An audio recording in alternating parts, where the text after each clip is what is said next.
Jeremy Bout, welcome to Competencies Without a Classroom.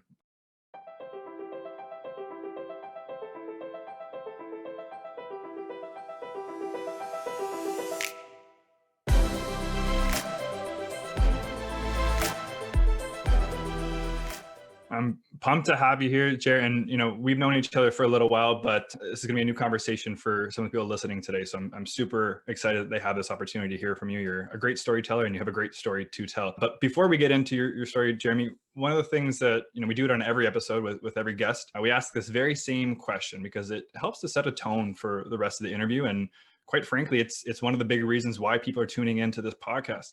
So with that, Jeremy, when it comes to pineapple on pizza, are you a yes or a no on that one? All of the above. Okay. It's a yes. Yes. Big yes. Okay, awesome. That's a good answer. That's what I assume that all of our listeners are on board with, and it seems the majority so far. So I'm happy to hear you say that. So Jeremy, obviously you and I know each other, but like I said, listeners may not. So for some background context, who is Jeremy Bout, and what are you doing for work right now? Yeah, Jeremy Bout. I wear lots of hats. I'm an entrepreneur. I'm the founder of Edge Factor, but I'm also a filmmaker, storyteller. I also very closely identify with the manufacturer, spent a lot of years in the industry, but I'm also like serious about home renovations. I do a ton. The studio I'm standing in, I did most of this myself, very eclectic sort of art. So yeah, I love storytelling. I love making stuff. Okay. And so let's drill down on that a little bit, because a big part of the reason students are listening to this podcast is middle and high school students and their teachers. Half the conversation is about what does somebody actually do at work all day, and the other half is what are those core competencies, or what are those 21st century skills that you need to be successful there. So let's talk a little bit about that path to, let's call it filmmaking, and what you're doing with Edge Factor right now. What did that look like for you coming out of high school, Jeremy? Was it always really interested in film from a young age, or what happened? Yeah, it's kind of a weird story, really, because I was that 18-year-old kid that had absolutely no direction except down the slope because I love snowboarding. Like, Cool. that was the direction for me. If I could have made that into a career, I probably would have tried, but I was not nearly good enough. So I grew up in Northern Ontario. So we did have lots of snow, Albion Hills area, loved, but really didn't have a lot of direction coming out of high school, but recognized pretty early on, obviously you got to make money, summer job, opportunity came up with an uncle who said, hey, I've got this new CNC machine, computer numeric control, that's going to ultimately be part of my business strategy. Would you help me run this thing? It's, PhD, push your dummy. For me, the PhD side of it became pretty real pretty quick when you realize, hey, robotic machines ultimately go where you tell them, and they can make any move and any combination of moves. So he and I both, seriously, I think misjudged the reality of the complexities of that thing, but also the opportunity that came with that. For me, especially as a young person, I fell into manufacturing. It was supposed to be a summer job, but then I just progressed. And it just allowed me then to learn a lot about, one, myself, but also about problem solving, which then gave me the skills really for filmmaking, because filmmaking is nothing but a whole bunch of problems in a row that you kind of create a solution for. So, for me, the journey from manufacturing to filmmaking was largely driven out of the fact that I wanted to tell the story of manufacturing in a way that would make my colleagues proud, the people that I really respected, that I spent a lot of time with. I saw these crazy machinists who could reverse engineer a Harley Davidson gas tank, or I remember this one guy making the steering wheel that I worked with that he wanted to put in his custom car, but they were using like the latest and greatest softwares and technology. Well, that wasn't the manufacturing I knew. I wanted to change the perceptions of that. And I wanted to do that in a way that would make myself and my coworkers proud. So we did it in super crazy 3D at the time, 3D filmmaking. And so for me, that was a whole new world of opportunity, but yeah, just never have stopped telling stories. Yeah, no kidding. And you touched on a few things there, Jeremy. I mean, and problem solving is a skill, obviously, from machining to filmmaking, that's going to be impactful anywhere you go. Not knowing that what was going to be a future for you in manufacturing, and willing to kind of take that leap forward and let's just embrace what happens. So risk taking as a competency, but you also talked about changing the perception. And I think you guys have done an amazing job with that, with Edge Factor, with occupations across different industries. So Jeremy, can you tell us a bit about Edge Factor and what you guys are doing right now, and how students and teachers might be able to benefit from it? Yeah, I mean, it started with kind of my backstory. We wanted to talk about manufacturing, and we did that right coming out of the gate with some crazy high impact films. One of the first ones we did was on the Chilean mine rescue. If you remember that, the 33 guys trapped below the surface. Right. And I was on with the company that actually built the rescue capsule, but also the hole. So this company, you know, for me, they epitomized, yeah, there was a real world challenge. There was all sorts of softwares and skills and careers all coming together to save lives. And so these stories that Edge Factor loves to tell typically kind of has that recipe where we find somebody who's been faced maybe with something really hard, maybe like Metal and Flesh, guy loses his leg, Mike Schultz. He's now gone on to problem solve, built a business around this, but he's also changed a lot of lives through his, not only his imagination, but the company that he launched. Yeah. Plus he happened to win 10 X Games gold and several Olympics since then. Yeah. But all of our stories really at Edge Factor are tools, you know, in the same way that you go into your toolbox to kind of, you know, repair something. We want people to see Edge Factor as a storytelling, yes, but it's a story with a purpose, because we want to take somebody from inspiration to exploration to preparation and then ultimately connection. So if you think about my journey, I was in a community that had all sorts of manufacturing going on. I was never exposed to it. And then when somebody brought me behind closed doors into this garage, and I fell in love with some of the programming tools, the CNC machines, I suddenly had a career pathway. So Edge Factor is trying to really help students and teachers understand that within their community, they can go from a really inspiring story to exploring career pathways through the power of storytelling, then ultimately prepare through some of the conversations about extracting life lessons from the characters in our stories. But then the final thing, connection, is all about pulling back the veil on the community they live in, because there's companies, there are nonprofit organizations, there are all sorts of ways that they could be connected to something that is tangible and offer real opportunity for them. Yeah, that's amazing. That's one of the reasons why I'm such a huge fan of Edge Factor. And for the teachers and counselors listening to this, if your school or district isn't already licensing Edge Factor, we're going to put a link in the show notes. They have a bunch of free experiences that they made available throughout the 2021 year. One that I'm getting pretty excited about, it's coming up soon, is the Women in Skilled Trades series. So there's a lot of cool stuff that Edge Factor is putting together, right? Jeremy, this is more of a personal question, because I ask myself this sometimes at my blueprint, right? Or if I had my blueprint when I was in high school, I don't know if I'd be doing what I am doing today. You know, part of the reason I'm so passionate about what I'm doing today is because I didn't have this tool when I was in high school, and I had to rely on some of the lucky bounces that I got. And kind of sounds similar to you know, you took action on those bounces and you made the most of each opportunity. But have you ever thought about, like, if you had Edge Factor and you were made aware of all these different opportunities when you were younger, if you'd be doing what you're doing today? Yeah, I mean, I do think about that. In fact, I'm often telling young people who are in some of these really great programs that I happen to go, I'm like, where was this when I was younger? You know, this looks amazing. And yet you look back at your life, right? And you see this journey that you've been on, and one thing hopefully prepared you for the next thing, and you build success upon success. So, you know, I live with no regrets really, but I do absolutely feel excited for the young person that maybe doesn't have to go into that ugly place of debt where they study the thing that they didn't actually understand, or maybe they didn't want because they didn't understand the opportunities. And I think that's really one of the big goals for me, is like helping a student go on that journey of understanding earlier and sooner in their life, so that they don't graduate and then feel this sort of overwhelming feeling of failure, that here I'm working at, you know, as a barista, and yet I've got all this education, and there's nothing, it's not necessarily wrong, but if we can avoid that, wow, wouldn't we be in a much better place? 100%. Yeah, there's so many people that are underemployed or unemployed, where if they just knew about other opportunities, they could have maybe chosen to study and work in that field instead of not being able to use the skills that they've just paid all this money for, right? Well, and one of the things I would also add to that is just that, you know, if you look at my pathway, it's somewhat irregular, and yet I really enjoyed and was very good at what I did. And I think that's the other message for young people, right? Is that there are so many pathways to success. It might be a 4-year degree. It might be a 2-year. It might be an apprenticeship. It might be a co-op that turns into a summer job that turns into a career pathway like mine. So I think we just also want to be pretty open about the fact that, you know, in the 21st century, the reality is that some of the skills that companies are looking for are not necessarily the ones that are taught in a institution. 100%. And that's a huge reason why we started this podcast. Schools are starting to embed things like these core competencies and 21st century skills. But yeah, the skills you need to be successful today are not just the classic silver bullet that we all thought it was when you do your undergrad, right? Absolutely.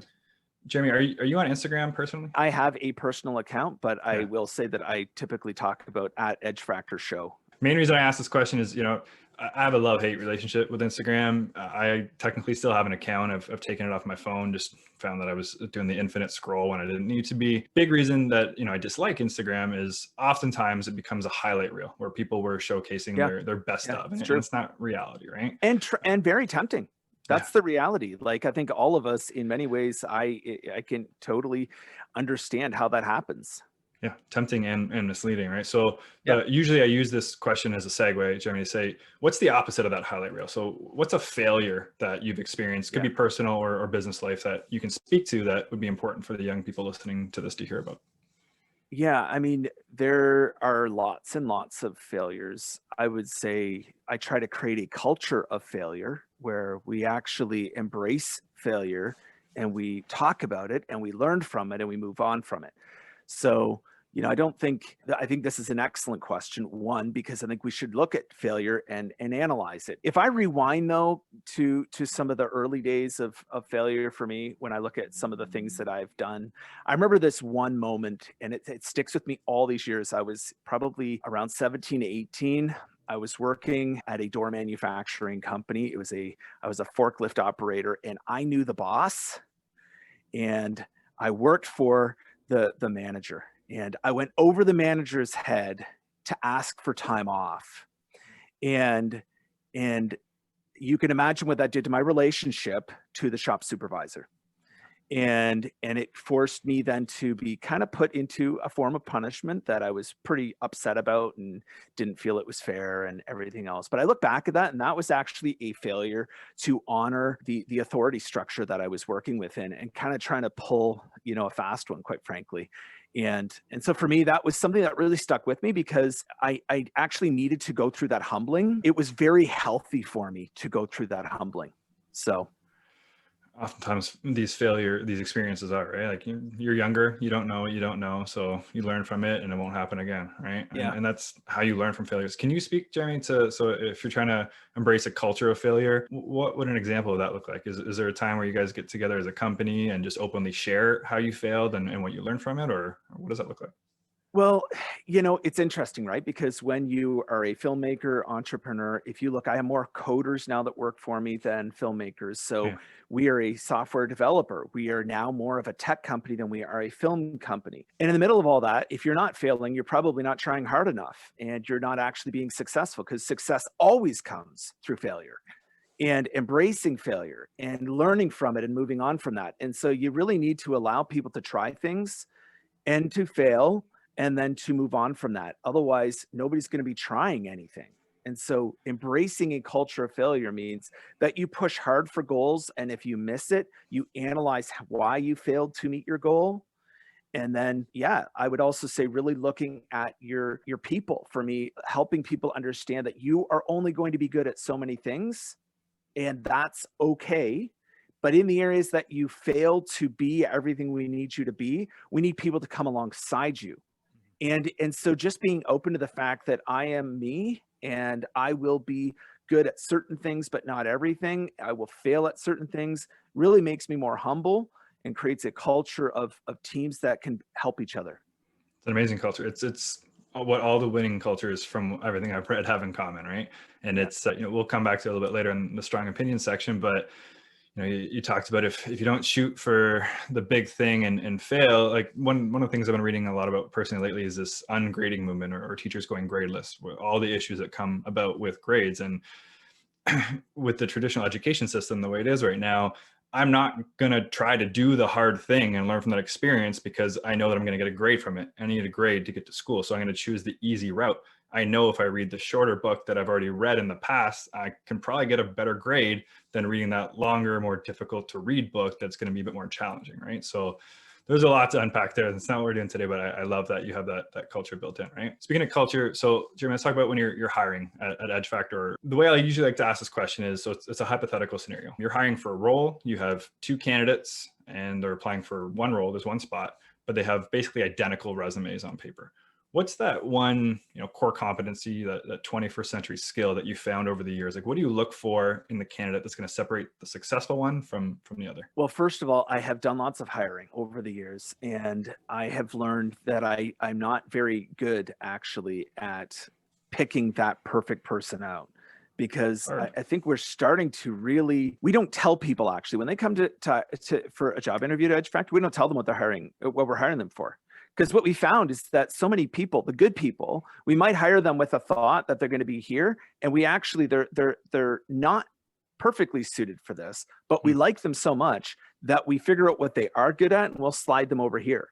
So, for me, it's always about looking at the person initially. Yes, looking at the competencies that we see on paper, but I almost always want to understand, where has this been displayed in the past in the middle of a real world project? So I call that a portfolio. What's your portfolio looking like? Because your portfolio to me speaks volumes. And I don't mean your school portfolio, because while that might be your first portfolio, that most certainly better not be your first professional portfolio. And a lot of people go, well, I haven't worked at X. You know what?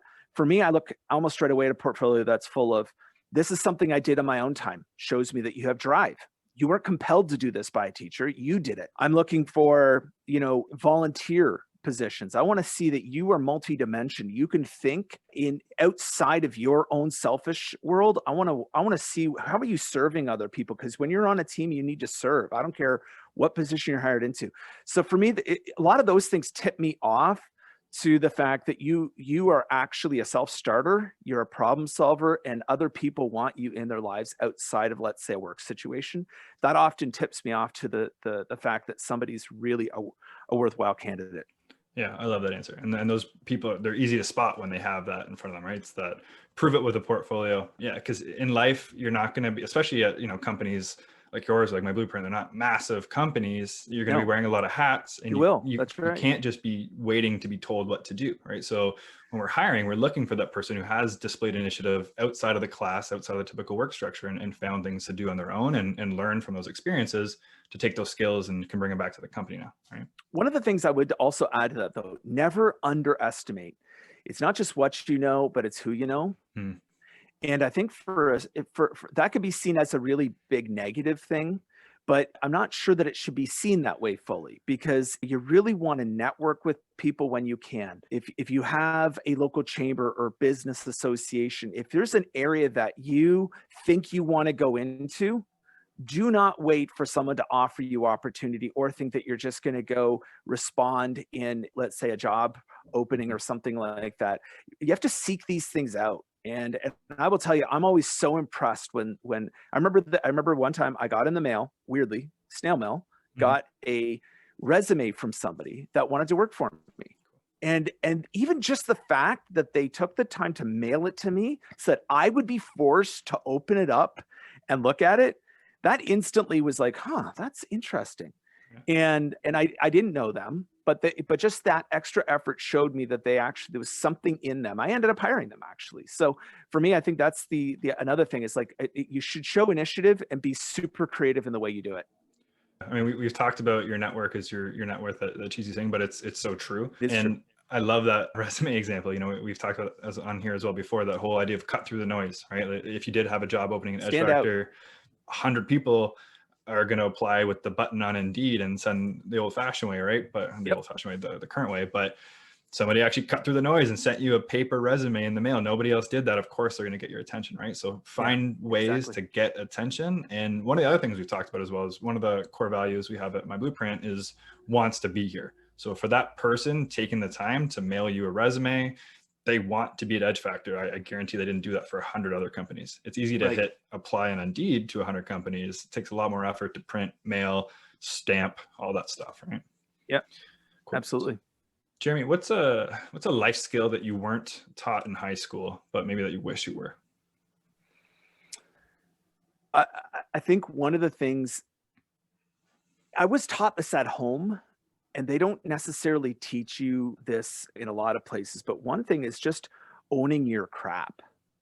That may not seem like a skill, but when you're on a team, and somebody makes a mistake, they go, oh, that was me. Yes, so sorry about that. I, for years, would either be silent or possibly even to my shame, let someone else take the blame for something that maybe I was responsible for.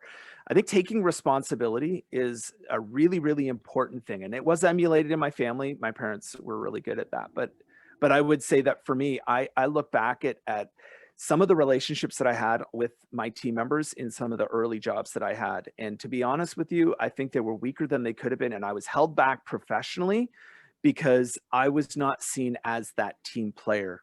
And team player can be seen a lot of ways, but for me, I think that was probably one of the things that I look back and just realized, wow, that hurt me way more than I think I realized. Yeah. So responsibility, team player, maybe accountability, right? And Yep. that comes back to now that you're fostering a culture of failure. So having everybody on your team know it's okay to fail and owning that, because you are going to learn from that and the team is going to get better as a result. So That's right. yeah, I 100% agree with that. So Jamie, let's talk about this little section we like to call strong opinions loosely held. The premise for this is that a strong opinion loosely held is a strong opinion that you have, but you're still open-minded enough to new information as it becomes available, right? So for me personally, as I alluded to earlier, I believe that grades and tests, they do more harm than they do good. Mm-hmm. What's yours, Jeremy? Oh, I think if we spent lots of time together, you'd notice I have lots of things that I feel very strongly about and quite passionately about. But one of the things that I do find to be a pattern that I really try to talk a lot about with students is this idea that I think handouts are cancerous.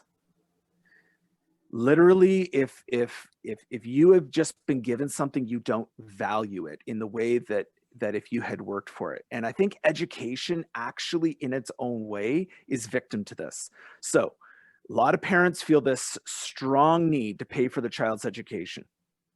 And it's almost keeping up with the Joneses. Like, oh, my kid's going to a 4-year and yeah, I'm paying for that, so gotta be saving on that.